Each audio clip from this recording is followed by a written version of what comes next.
I'm Matt. I'm Carrie. We are the Stagmer Brothers of Baltimore Knife and Sword. We're going to be building some of your favorite weapons, and some weapons that you've never seen before. This is Man-at-Arms, Reforged.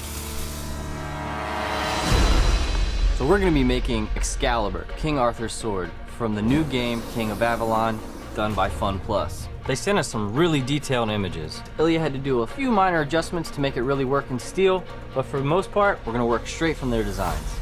The first thing I got to do is trace these two central plates here and here. We'll cut those out on the plasma. Everything else will be handmade, forged, or fabricated.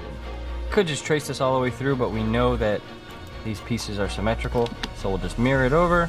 Now we can cut two of each of these. They'll be stacked on top of each other, create the central portion of the guard. One of the really cool things about this whole project is that this sword that we make will become the sword in the game. Can't beat that. This Excalibur is going to have a lot of engraving, so I choose 1045. This is the same steel I make my hammers out of.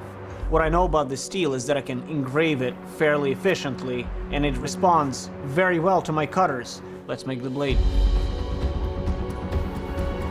We're going to start by breaking down this large 1045 round stock. It's going to draw it out into a bar and then begin the blade forging. Ilya's first goal is to turn this round stock to square. Every once in a while you'll see him turn it on the diagonal, true it all back up, then he'll return to the flats and continue drawing it out.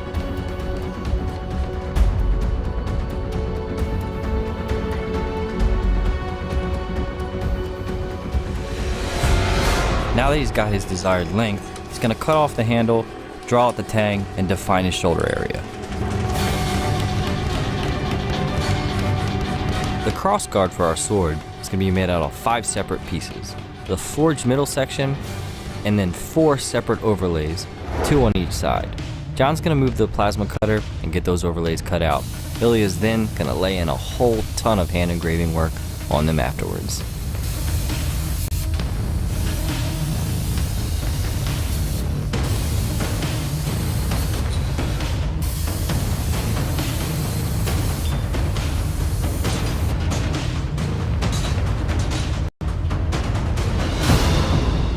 Now that the blade is forged to shape, it's time to start laying in the bevels. Ilya is going to use a hand hammer and hammer those bevels in. He's going to be really careful to avoid the area that has to be engraved, and then he'll hand it off to me to start the grinding.